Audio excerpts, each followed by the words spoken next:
भूर्भुवः स्वः तत्सवितुर्वरेण्यं भर्गो देवस्य धीमहि धियो यो नः प्रचोदयात्।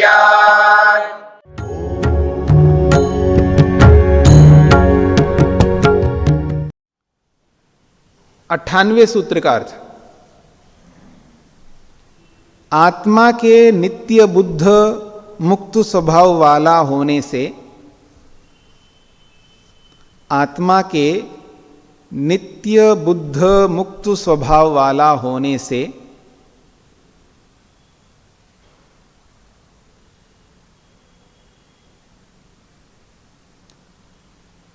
ईश्वर वेद वाक्यार्थ का उपदेश, ईश्वर वेद वाक्यार्थ का उपदेश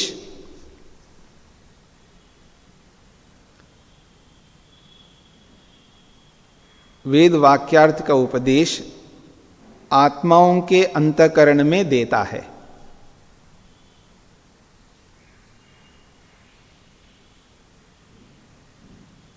ईश्वर वेद वाक्यार्थ का उपदेश आत्माओं के अंतःकरण में देता है। 99वें सूत्र का अर्थ। इसलिए देता है जिससे कि उस ज्ञान को प्राप्त करके हम अविद्या को दूर कर सके।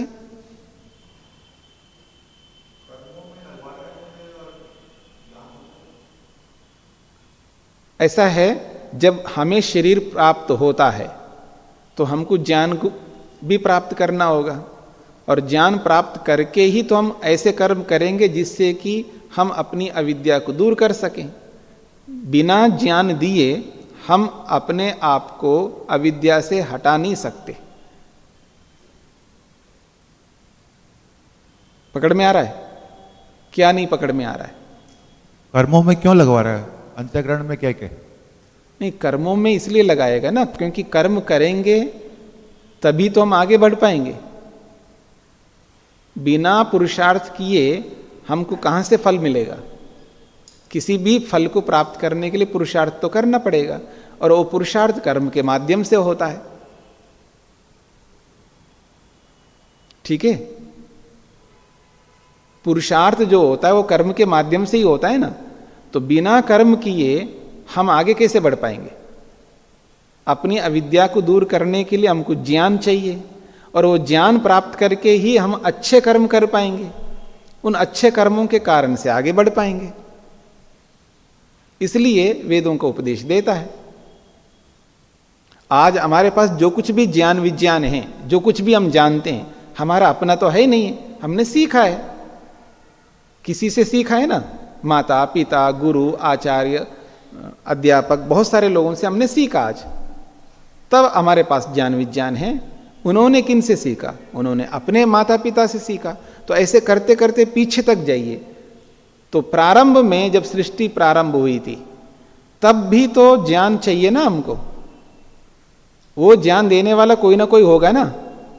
तो ईश्वर ने उस समय आत्माओं को वेदों का ज्ञान दिया है। उसी ज्ञान को प्राप्त करके उन मनुष्यों ने अपने आप को आगे बढ़ाते आए, और वो बढ़ाते बढ़ाते यहां तक पहुंच गए हम लोग। वही बात कही जा रही है। हाँ जी,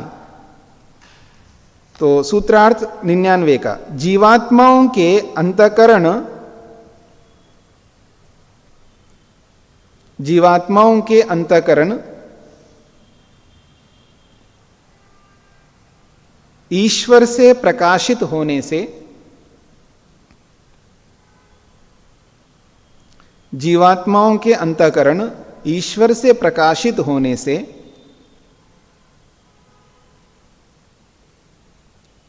वही ईश्वर आत्माओं के अंतःकरण को, वही ईश्वर आत्माओं के अंतःकरण को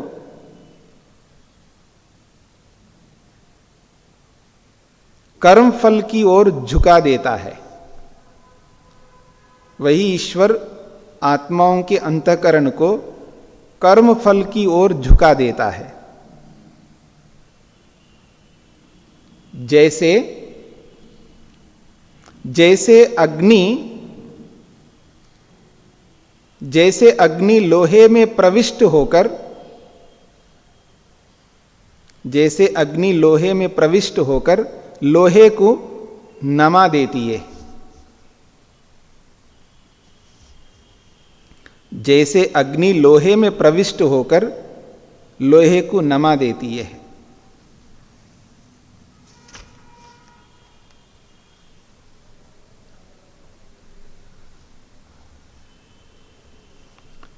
तो प्रत्यक्ष प्रमाण को लेकर के चर्चा हो रही थी।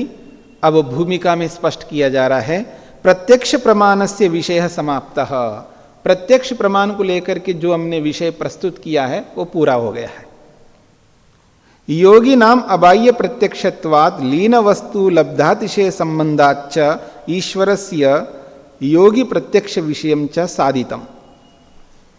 प्रत्यक्ष विषय में बाह्य प्रत्यक्ष तो होता ही है, लेकिन योगियों को अबाह्य प्रत्यक्ष होता है, और जो लीन वस्तु है, जो सूक्ष्म वस्तु है, वो निरंतर आत्मा के निकट होने के कारण से योगी उनका भी प्रत्यक्ष आसानी से योगज धर्म से कर लेता है।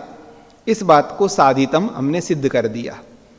प्रकृति जीवात्मसु च तस्य अधिष्ठातृत्वम व्यवस्थापितम, और प्रकृति जीवात्माओं में विद्यमान है और उसका अधिष्ठातृत्व भी हमने साधित कर लिया है। यानी प्रकृति का अधिष्ठाता जीवात्मा भी है विशेष कार्यों में, और सृष्टि के निर्माण में ईश्वर भी अधिष्ठाता है। इस बात को भी व्यवस्थापितम हमने व्यवस्था करके बता दिया आपको। अधुना अब तदग्रे अवशिष्ट प्रमाण विषय प्रस्तूयते। अब जो बचे हुए प्रमाण हैं उनको लेकर के बताया जा रहा है। एक प्रमाण हो गया है प्रत्यक्ष प्रमाण, अब दो प्रमाणों की चर्चा आगे करेंगे। तो दूसरा प्रमाण है अनुमान प्रमाण। उसकी परिभाषा करते हुए सूत्रकार कहते हैं प्रतिबंध दृशः प्रतिबद्ध ज्ञानम अनुमानम। वो कहते हैं प्रतिबंध दृशः प्रतिबद्ध ज्ञानम अनुमानम। बंधम बंधम प्रति प्रतिबंध, बंध कहते हैं संबंध को, तो बंधम बंधम प्रति प्रतिबंध, प्रत्येक संबंध, उसको कहा अनिवार्य संबंध। और वो संबंध कैसा है? अनिवार्य संबंध है। इसी अनिवार्य संबंध को खोला है अविनाभाव संबंध। वो अविनाभाव संबंध है। अविनाभाव संबंध कहते हैं जिसके बिना ना रहे, उसको कहते हैं अविनाभाव संबंध। जैसे आप मेरी ओर देखिएगा, उष्णता गर्मी अग्नि में रहती है। गर्मी का अग्नि के साथ में अविनाभाव संबंध है, अर्थात बिना गर्मी के अग्नि नहीं रह सकती। इसको कहते हैं अविनाभाव संबंधी। अविनाभाव का मतलब है जिसके बिना जो ना रह सके, उसको अविनाभाव संबंध कहते हैं। तो जैसे गर्मी के बिना अग्नि नहीं रह सकती, शीतलता के बिना जल नहीं रह सकता, ठीक है, इस संबंध को अविनाभाव संबंध कह सकते हो, और अनिवार्य संबंध भी कह सकते हो, या नित्य संबंध भी कह सकते हो। उसी को बताया जा रहा है यहां पर। तो अनिवार्य संबंध अविनाभाव संबंध तम पश्यति, उस संबंध को जो देखता है, उस नित्य संबंध को जो देखता है, उसको कहेंगे प्रतिबंध दृक्। नित्य संबंध को देखने वाला। किसी वस्तु में नित्य संबंध रहता है, अविनाभाव संबंध रहता है, उस संबंध को जो देखने वाला है वो है आत्मा, जीवात्मा, मनुष्य। उस मनुष्य को प्रतिबंध दृश्य कहते हैं। उदाहरण से आपको समझ में आ जाएगा। और उस नित्य संबंध को जो देखने वाला है वो प्रतिबद्ध ज्ञानम, उस नित्य संबंध वाले ज्ञान को समझ लेता है। तद अनुमानम, उसी का नाम अनुमान है। तस्य प्रतिबंध दृशो अनिवार्य संबंध दृशो यद्वा अविनाभाव संबंध द्रष्टु नियत संबंध द्रष्टु। वो कहते हैं तस्य प्रतिबंध दृशा, उस प्रतिबंध दृशा यानी उस प्रतिबंध ज्ञान को देखने वाला या अनिवार्य संबंध को देखने वाला, अथवा यूं भी कह सकते अविनाभाव संबंध को देखने वाला है, वो है नियत संबंध को देखने वाला जीवात्मा कहलाता है। और प्रतिबंध ज्ञानम, अनिवार्य संबंध ज्ञानम, अविनाभाव संबंध ज्ञानम, नियत संबंध ज्ञानम, तत्तस्थ तत्स्थलेषु तत्तजातीयेषु तद व्याप्ति ज्ञानम तद दर्शनम व अनुमानम प्रमाणम भवति। वो कहते हैं अनिवार्य संबंध ज्ञानम, जो अनिवार्य संबंध वाला जो ज्ञान है, अर्थात नियत संबंध वाला जो ज्ञान है, अविनाभाव संबंध वाला जो ज्ञान है, एक ही बात को अलग अलग शब्दों से समझाया जा रहा है, इसलिए शब्दों में उलझना नहीं। आप एक ही बात है, अनिवार्य संबंध ज्ञान कहो अथवा नियत संबंध ज्ञान कहो या नित्य संबंध ज्ञान कहो या अविनाभाव संबंध ज्ञान कहो, एक ही बात है। उस ज्ञान को जो जानता है वही ज्ञान अनुमान ज्ञान कहलाता है। जानने वाले को प्रतिबंध दृशा कहते हैं और जो ज्ञान है उसको कहते हैं प्रतिबद्ध ज्ञानम। प्रतिबद्ध ज्ञानम का है अनिवार्य संबंध का ज्ञान, नियत संबंध का ज्ञान, उसी नियत संबंध वाले ज्ञान को अनुमान कहा जा रहा है यहां पर। तंत्रांतर प्रसिद्धम पूर्ववत शेषवत सामान्य तो दृष्टम च। तंत्रांतर, तंत्र कहते हैं शास्त्र और अंतर का मतलब भिन्न, भिन्न शास्त्रों में इसी अनुमान को दूसरे शब्दों में बता दिया है। कैसा?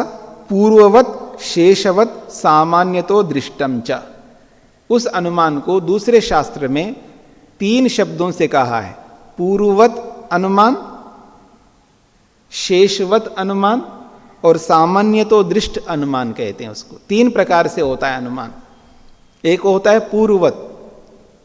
पूर्ववत का मतलब है कार्य को देख करके कारण का अनुमान कर सकते हैं या कारण को देख करके कार्य का अनुमान कर सकते हैं, दोनों प्रक्रिया हैं।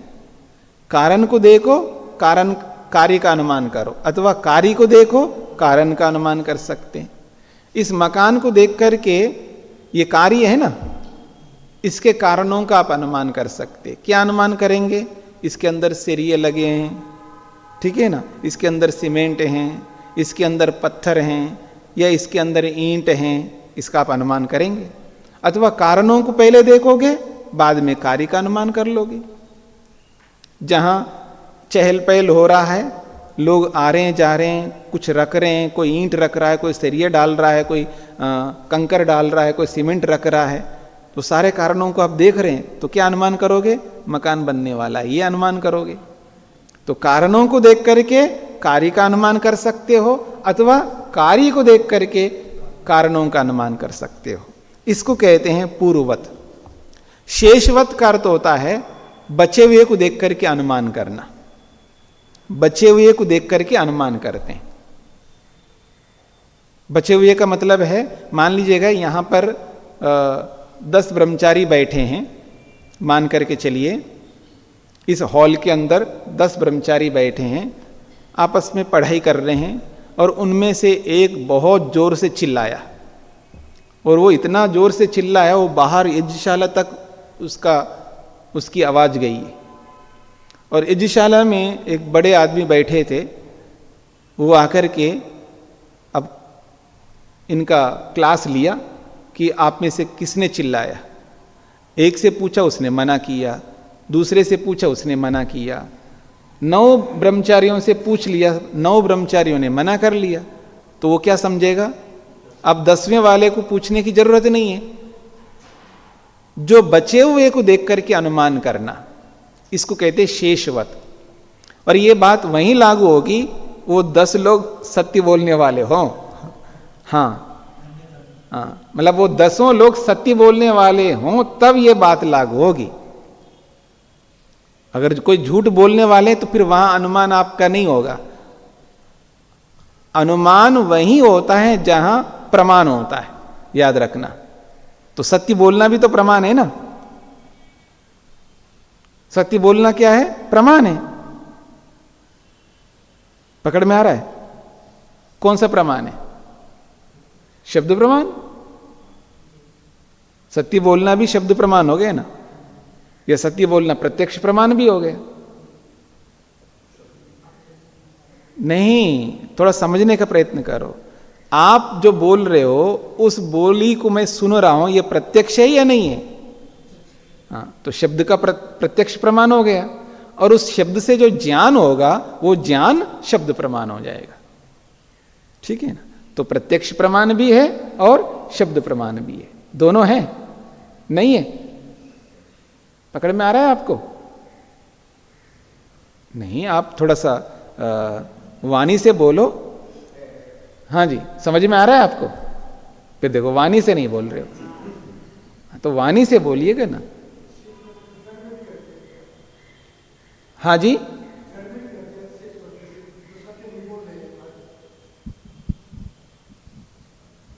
जैसे व्यक्ति से पूछा गया कि नाम क्या क्या है, तो वो सत्य बोलेंगे तो घटेगा अनुमान।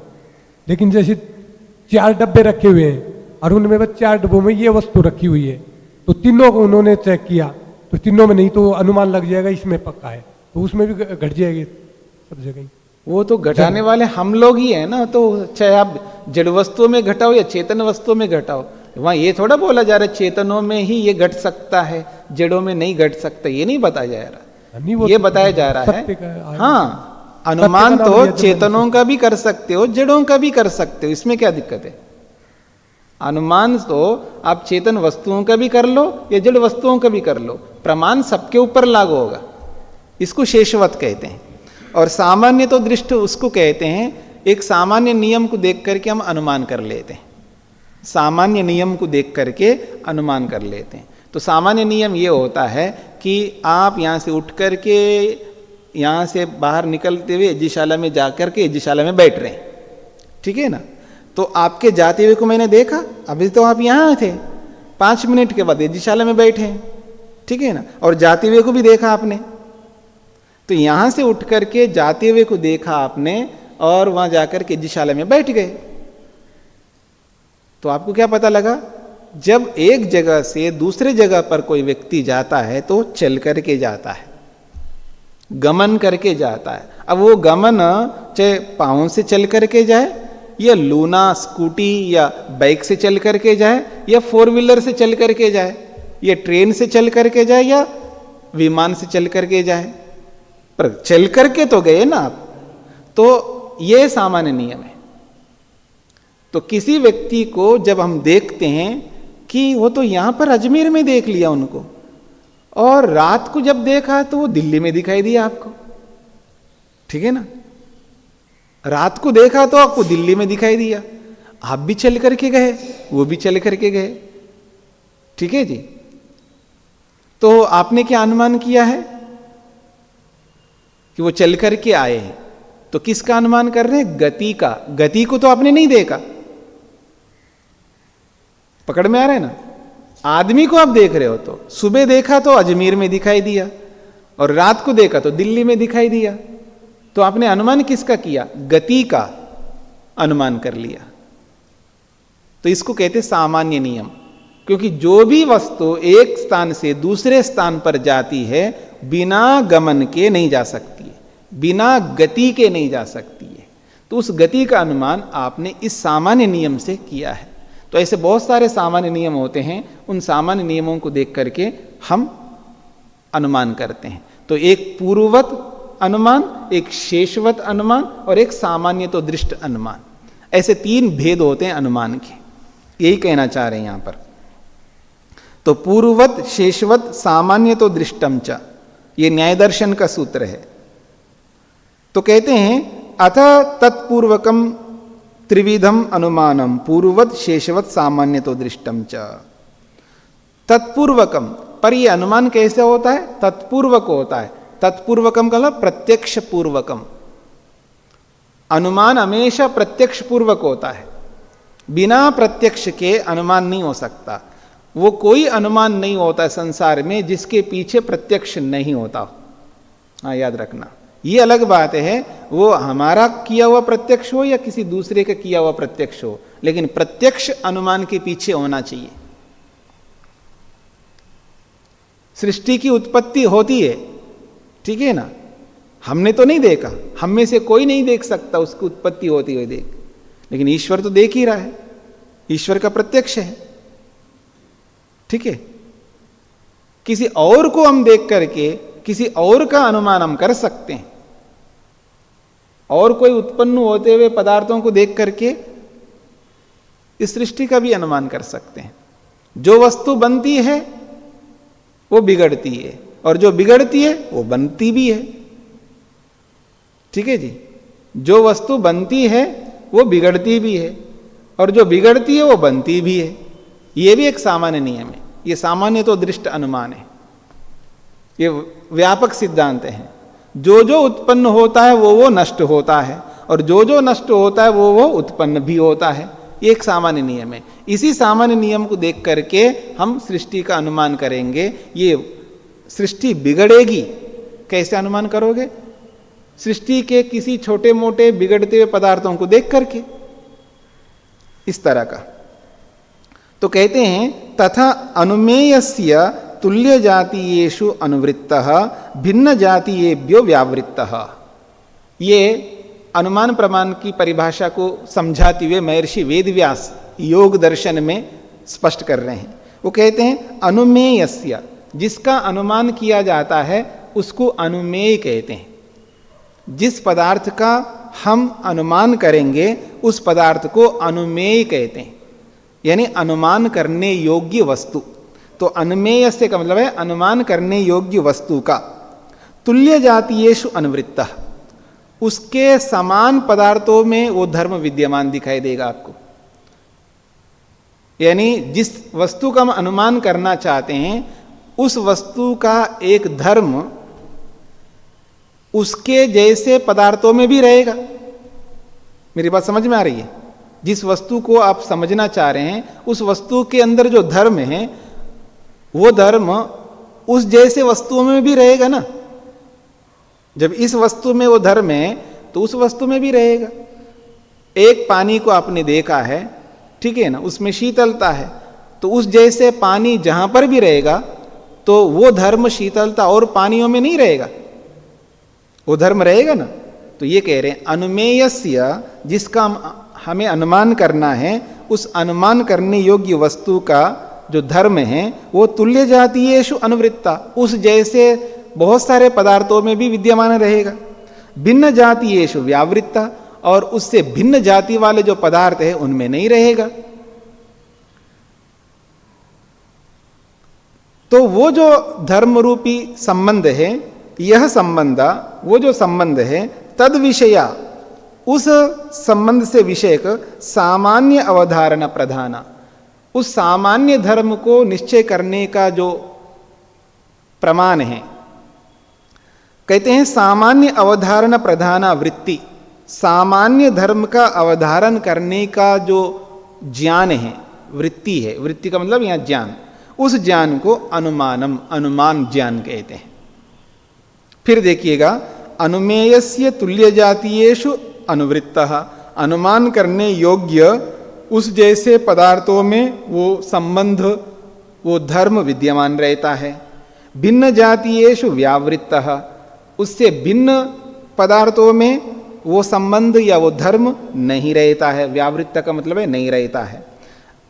ऐसा, यह ऐसा जो संबंध है तद विषया, उस विषयक संबंध जो है सामान्य अवधारणा प्रधान वृत्ति, सामान्य धर्म का ही निश्चय करने वाला वो ज्ञान होता है, सामान्य धर्म का ही निश्चय करने वाली वो वृत्ति होती है।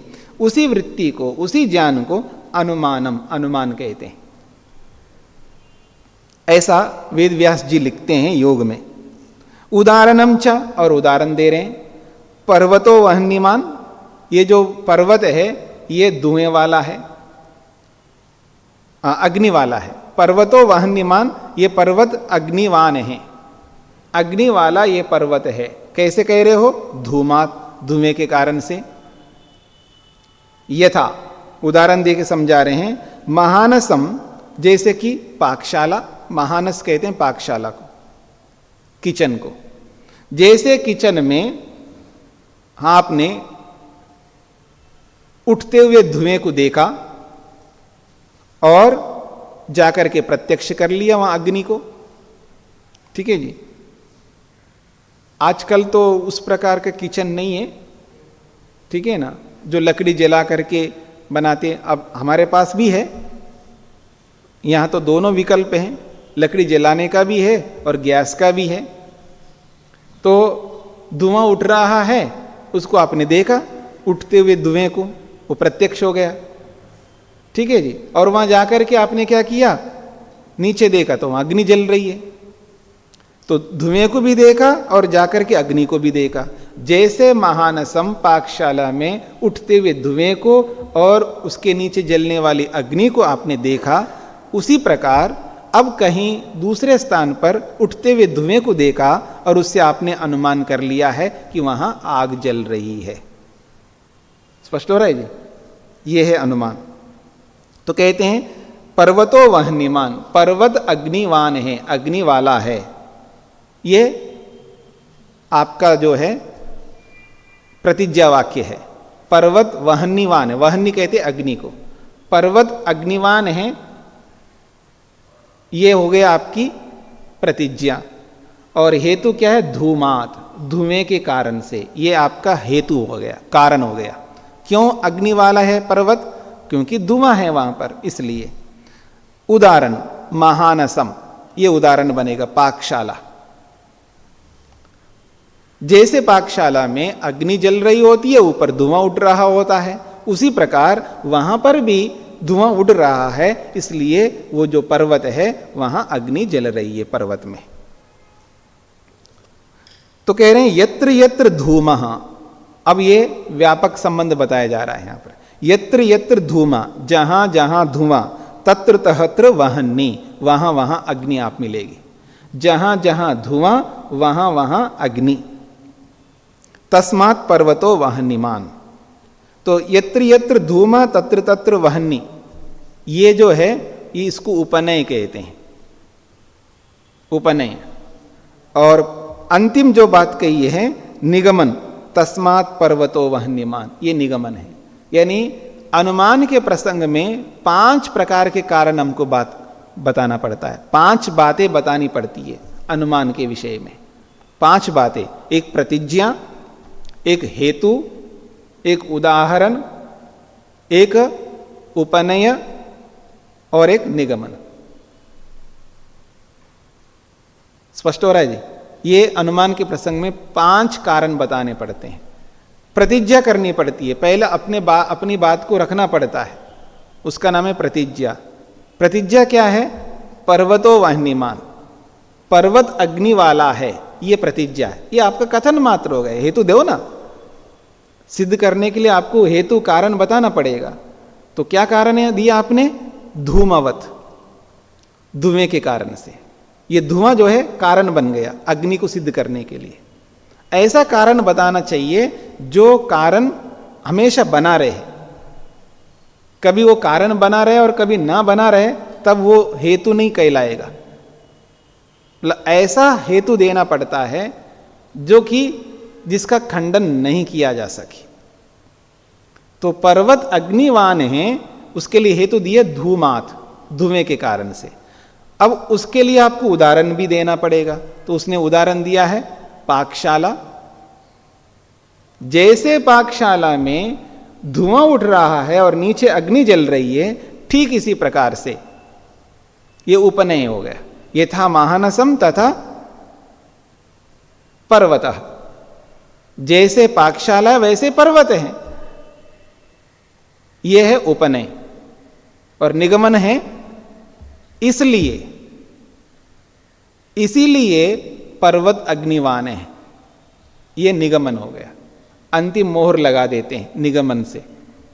तो ये 5 प्रकार के कारणों को प्रस्तुत करके अनुमान को सिद्ध किया जाता है। द्यो शान्तिरन्तरिक्षं शान्तिः पृथिवी शान्तिरापः शान्तिरोषधयः शान्तिः वनस्पतयः शान्तिर्विश्वे देवाः शान्तिर्ब्रह्म शान्ति सर्वं शान्ति शान्तिरेव शान्ति क्षमा शान्तिरेधि ॐ शान्ति शान्ति शान्तिः